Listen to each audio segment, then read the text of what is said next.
Good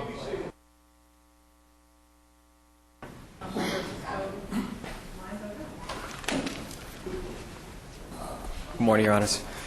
My name is Josh Weinberger. I represent Bradford Bowden. The issue before the Court today is whether, in the light most favorable to the Commonwealth, a rational trier of fact could have found the essential elements of an operating under the influence fourth offense beyond a reasonable doubt.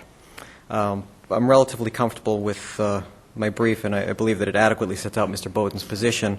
What I'd like to do is spend the bulk of my time, if it's okay, dealing with some of the issues, and I believe they're very good issues that the Commonwealth has raised in their brief.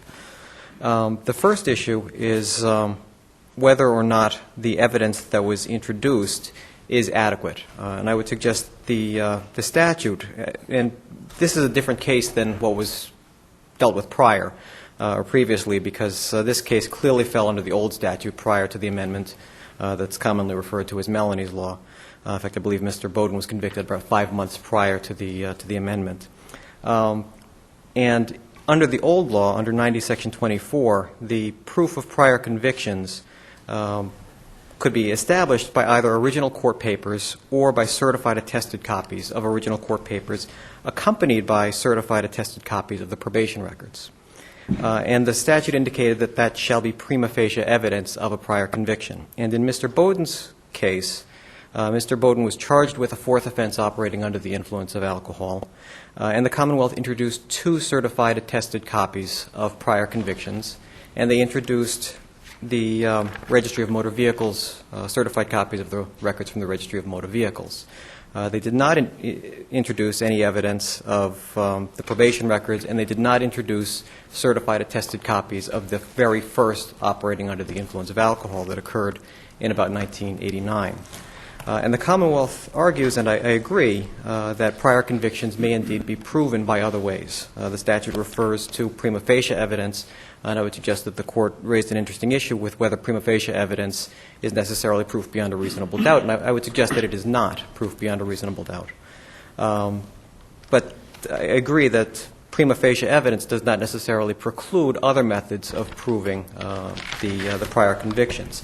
What I would suggest, though, is that the statute and case law does not indicate and does not permit proof of prior convictions to be established by lesser evidence. And that's what we had here in this case. The Commonwealth introduced 2 out of 3 certified copies and no probation records and said, that's it. We've done it. We got it. It's proof beyond a reasonable doubt.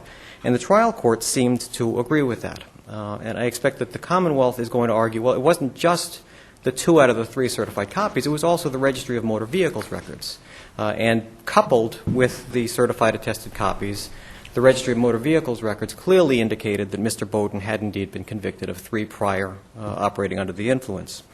And the problem with that is that, A, the statute doesn't permit that. The Registry of Motor Vehicles records was not specified. No, but it doesn't have to be specified, does it? It doesn't have to be specified, although the amendment to the statute that took place in October indicates that now it is permissible. I would suggest that the implication seems to be that prior to the amendment, that wasn't adequate. But it's relevant and it's independently admissible as a record of a state agency, certified, I assume? Certainly. It was properly certified. It had the red stamp on it. It was certainly admissible. If relevant, why isn't it admissible? Oh, I agree. It is certainly admissible. The question is whether it's a matter of adequacy, and adequacy is it depends on all the evidence, right? I agree. Is it prima facie? Prima facie to have 2 out of 3 plus the... Were the Registry of Motor Vehicles records prima facie evidence under the prior statute? I don't think they were, no. They're not prima facie evidence. No. But they're admissible. Absolutely. I agree. But it doesn't matter, again, whether we call them prima facie or anything else. I think the import of Justice Cordy's question is you have evidence, admissible evidence, and then the question is, does the finder of fact, this is a bench trial as I recall. That's correct. Does the finder of fact have sufficient evidence to find beyond a reasonable doubt? And the answer, it seems to me, is yes. I would respectfully suggest that the answer should have been no. Why? And the reason I suggest that is because in the judge's decision, in his findings of fact, he doesn't look at the Registry of Motor Vehicles records. What the judge says, and I'm quoting from his findings of fact, is the question is whether the offering of an OUI 3 conviction establishes that there were two of them before that, so that the board can find the defendant guilty beyond a reasonable doubt of the offense of OUI 3. I find that proof is sufficient. So what the judge is saying is, I'm looking at the proof of the OUI 3, and that in and of itself establishes that Mr. Bowden has been convicted. I'm looking at the certified attested copy of the 1995 conviction, which says Mr. Bowden pled guilty. He was not found guilty. He pled guilty to an OUI 3. And that proof in and of itself, absent anything else, is adequate. I'm with you. And I would suggest that the facts of this case indicate that the registry records were not relied upon on establishing the prior conviction. They may have been relied upon on establishing identity, and that's in the judge's prior statements. But Mr. Weinberger, I take it from what you have just said that if this were applied to a jury and the Commonwealth had introduced all of the evidence that the Commonwealth introduced, you are not contesting that a jury, and the jury doesn't set out findings of fact, could not have found beyond a reasonable doubt that he had 3 prior offenses. I am. I'm suggesting that any finder of fact, whether it's the judge or the jury, based on the evidence that was introduced at this trial, and it is a trial in my opinion, regardless of whether it's an enhancement of penalty or not, any finder of fact could not have found Mr. Bowden guilty beyond a reasonable doubt. No rational prior fact could have found that based on the evidence that was introduced. And the reason that I'm suggesting that, in addition to what I've already argued, is that because the Commonwealth indicates that records proving an OUI 3 automatically establishes 3 priors. And the Commonwealth cites Flood versus Southland in support of that argument. Flood versus Southland references Aetna Casualty and Surety Company versus Nizio-Lek. You don't mean it establishes 3 priors, it establishes 2 priors. I'm sorry, yes, that it establishes Okay, that he's all been right. convicted 3 prior times. And both of the cases that are Flood, which is cited, and Aetna, which is referenced in Flood, indicate that a guilty plea is indeed admissible as evidence. And those cases dealt with collateral estoppel issues and res judicata issues, and whether or not a criminal defendant was precluded from denying his culpability in a subsequent civil action after he pled guilty in the criminal action. And the court in those cases seemed to indicate that while the evidence of a guilty plea is indeed admissible, the court states, but such a plea, even when followed by a conviction, is not necessarily conclusive as to the facts admitted. But it doesn't have to be conclusive here. All it has to do is be beyond a reasonable doubt. I don't necessarily disagree with that, but in my opinion, it's not. And I don't believe that a rational trier of fact could find that it was. And what the Commonwealth is actually suggesting, in my read on it, is that by pleading guilty to the OUI 3 and the introduction of that record in and of itself, that was proof beyond a reasonable doubt. And that more or less Mr. Bowden was precluded. It's already been established that he's been convicted of 3, and that the evidence just isn't there. And this is actually better elaborated or better explained if you look at it in the converse. For example, very often the defendants in operating under the influence trials are given the opportunity to pleading guilty to a lesser offense. So, for example, a defendant is charged with a 3rd offense operating under the influence. He walks in the day of trial, the day of pretrial, and he pleads guilty to, say, a 1st offense operating under the influence. And that's done for a whole variety of reasons, either for judicial economy or because the records aren't there or who knows what. And what the Commonwealth is suggesting is that you look at the most recent conviction, and that conviction by and of itself establishes beyond a reasonable doubt the number, which OUI this is. And if you look at it in the converse, I would suggest it actually has a lot more or a better argument, because what that says is that even though it was technically his 3rd, he pled guilty to a 1st, which means that anything from this point on is a 2nd. All right? And I would suggest that... Is any of the facts to support that argument, are they in the record? They're not. They're not. And I'm just speaking from my own personal observations. But Do you agree that the Commonwealth presented sufficient information to warrant a finding that he was a 3rd-level prior offender? No, I suggest they presented evidence to indicate that he was a second-level prior offender. They introduced two records, two certified attested copies. Okay. And I'll deal with the issue of identity later. But they introduced two certified attested copies. One was from the 1995 conviction and one was from a 1994 conviction. They were unable to locate the records at the time of trial for the oldest conviction. I believe it was a 1989 conviction. So he was, you agree that they did introduce sufficient evidence to show that he had been convicted of OUI on two prior occasions? Exactly, on two prior occasions. And I would suggest that the elements and the requirements of both the statute and the case law indicate that each and every element, so that each and every conviction must be established beyond a reasonable doubt.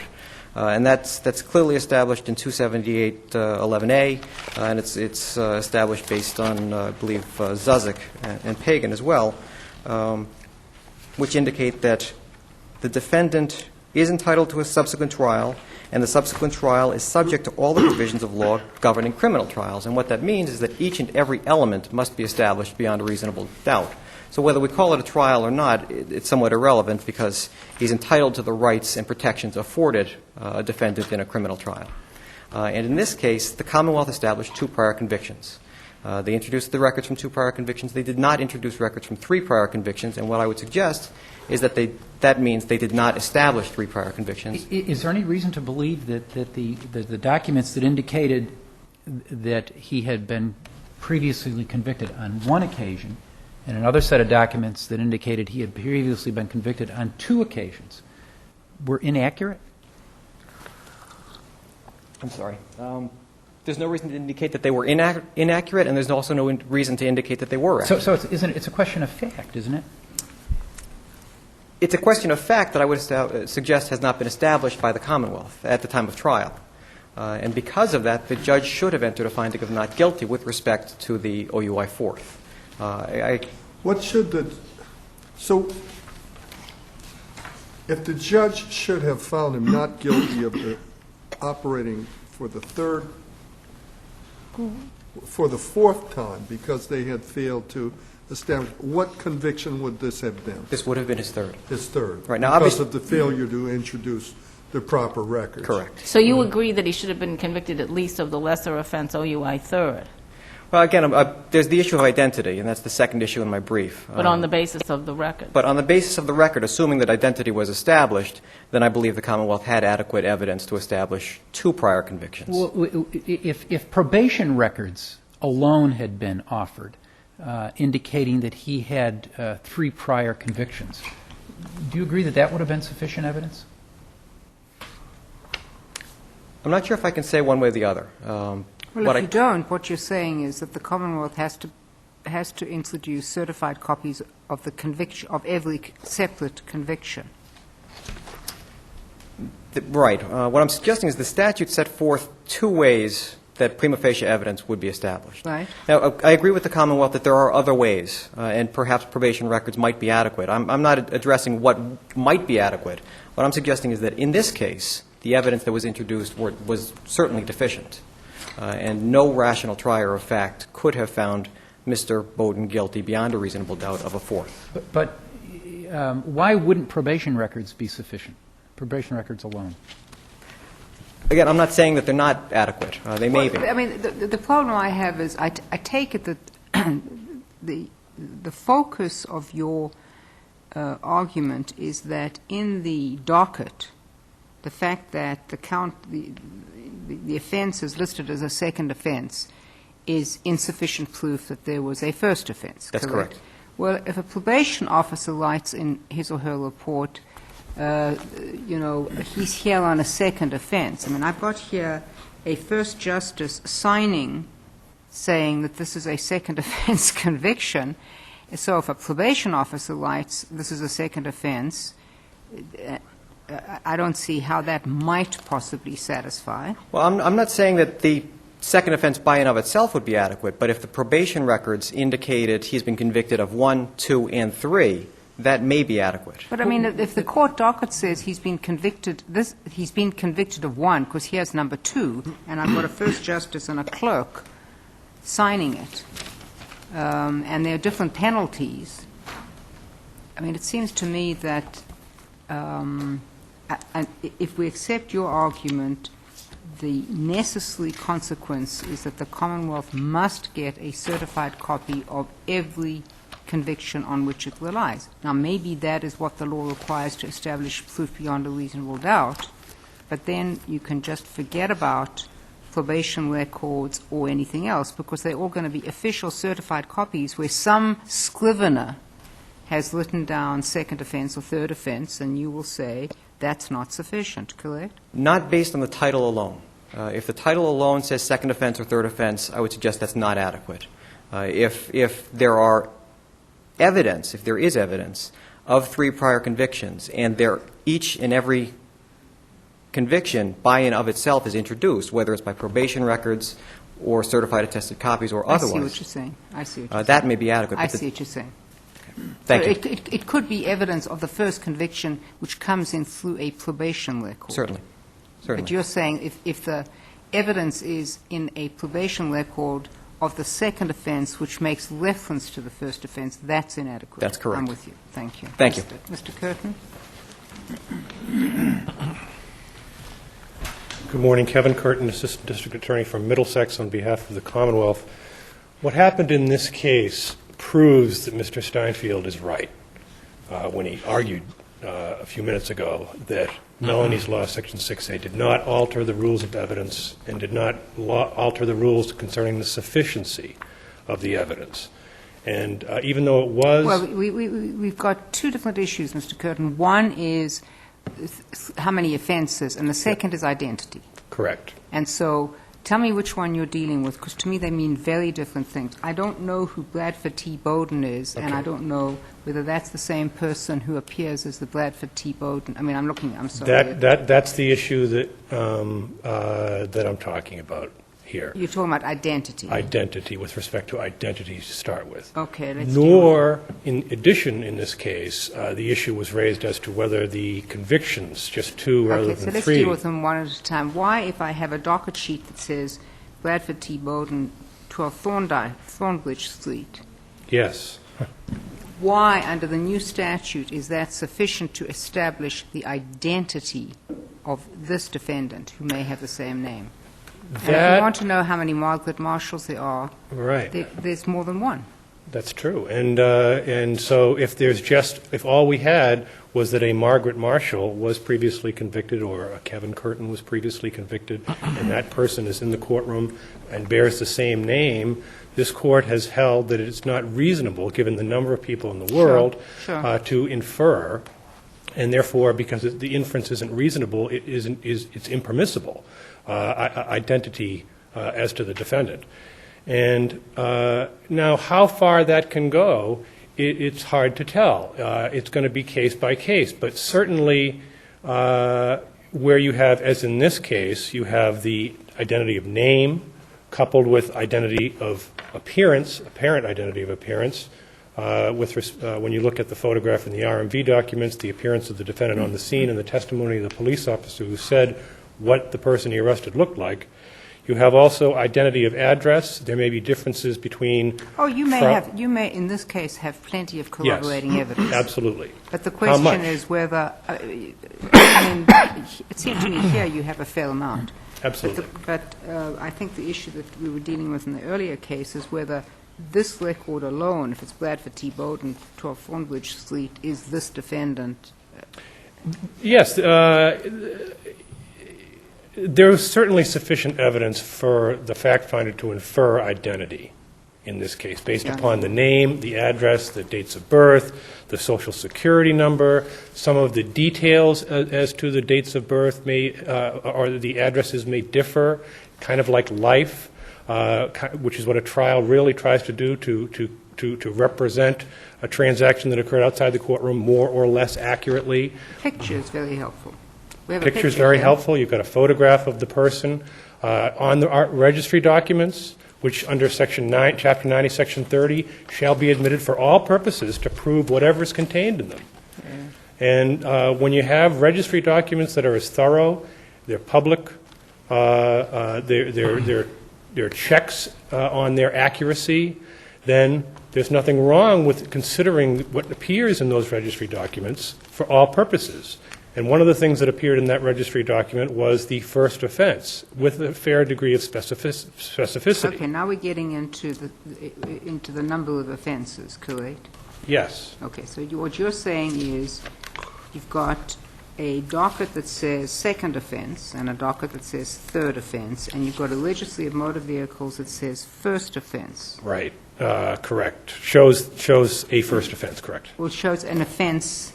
Shows a DWI with a G next to it, What does that mean? from which I, as a fact finder, would infer guilty. Oh, I The record doesn't show whether or not he was in fact found guilty, but based on the registry documents, And does that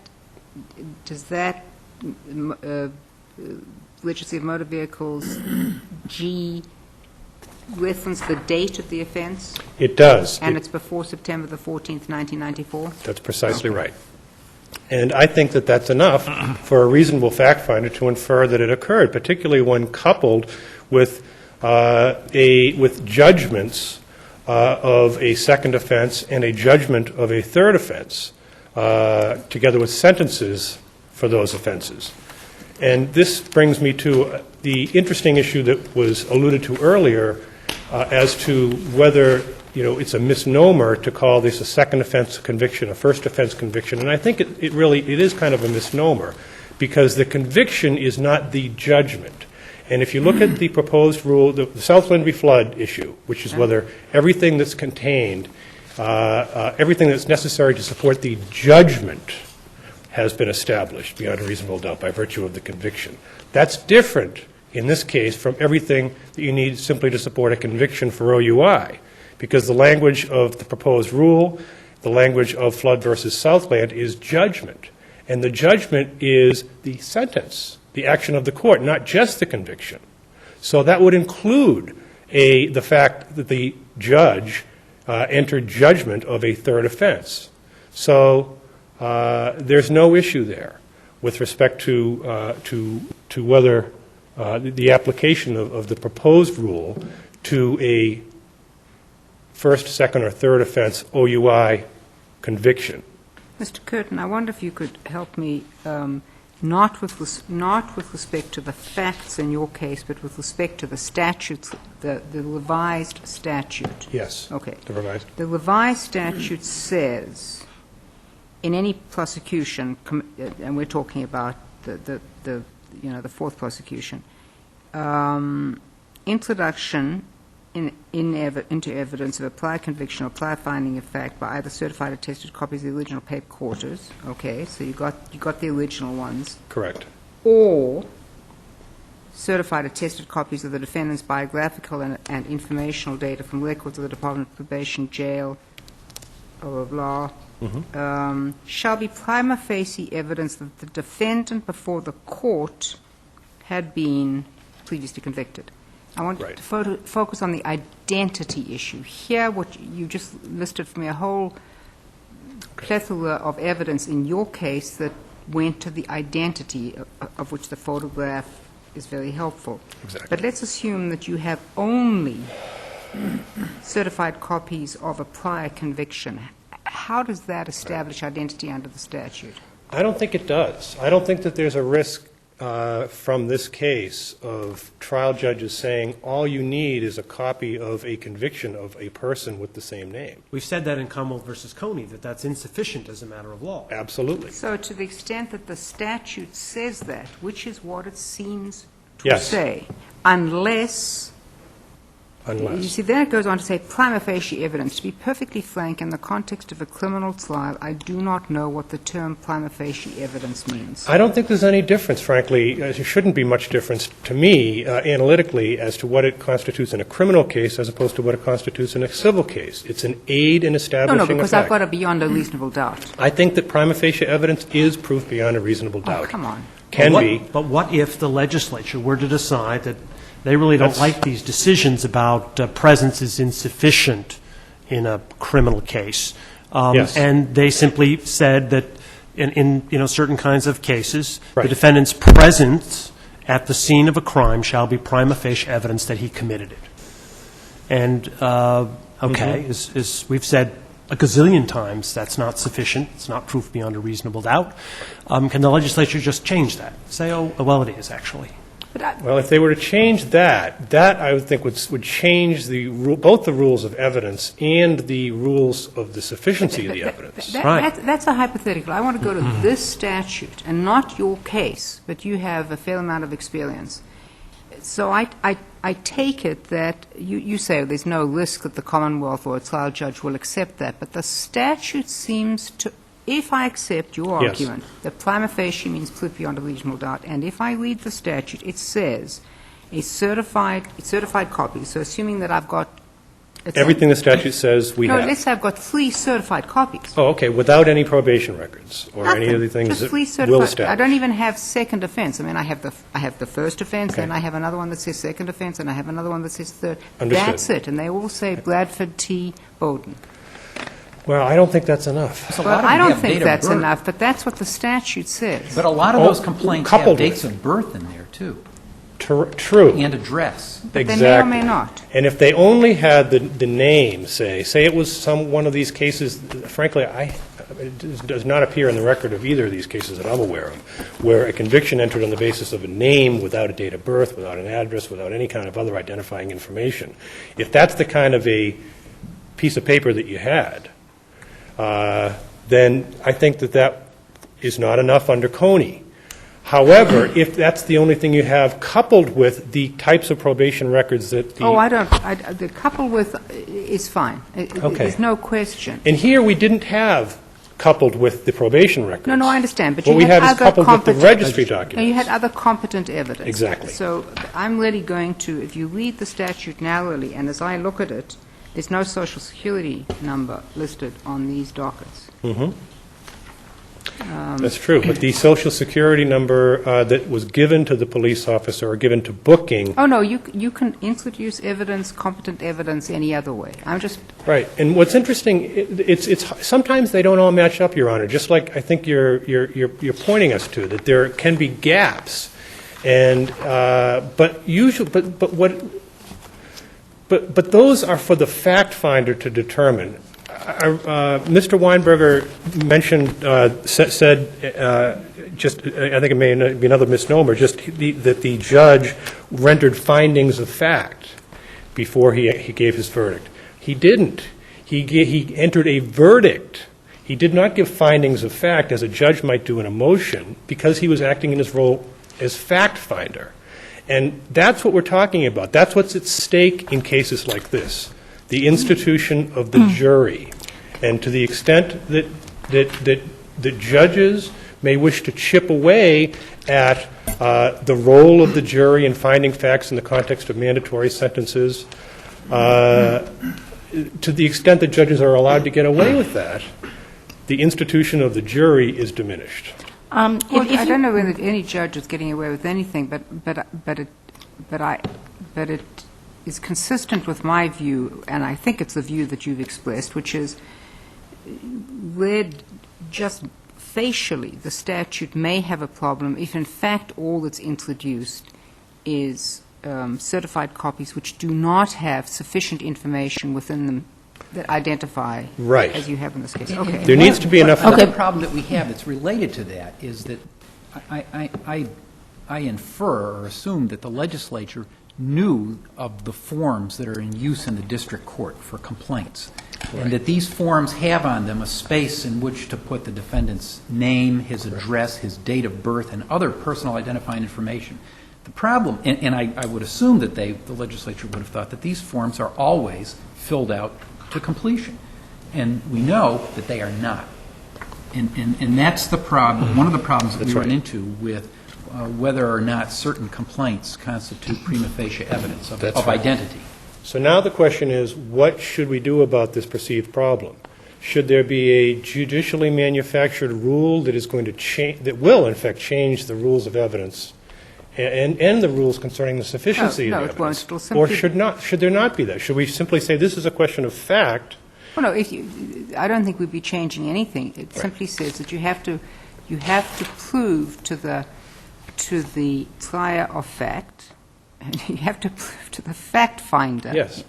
that there was proof beyond a reasonable doubt. And you've And told us then in Coney, Your Honor, you've told us in Coney that mere identity of name is insufficient, even with a middle So initial. we shouldn't interpret this statute to be overruling Commonwealth versus Coney. for Certainly not, certainly Okay. not. The statute is simply reiterating, basically, well, it's not reiterating, it's wrong. The statute is clarifying that the perception, apparently, of the legislature, and it's in the amicus brief that was filed in the Maloney case, and I think it's been suggested to you here today, the perception of trial judges as to what they can do with these mandatory cases and what roadblocks they can literally interpose.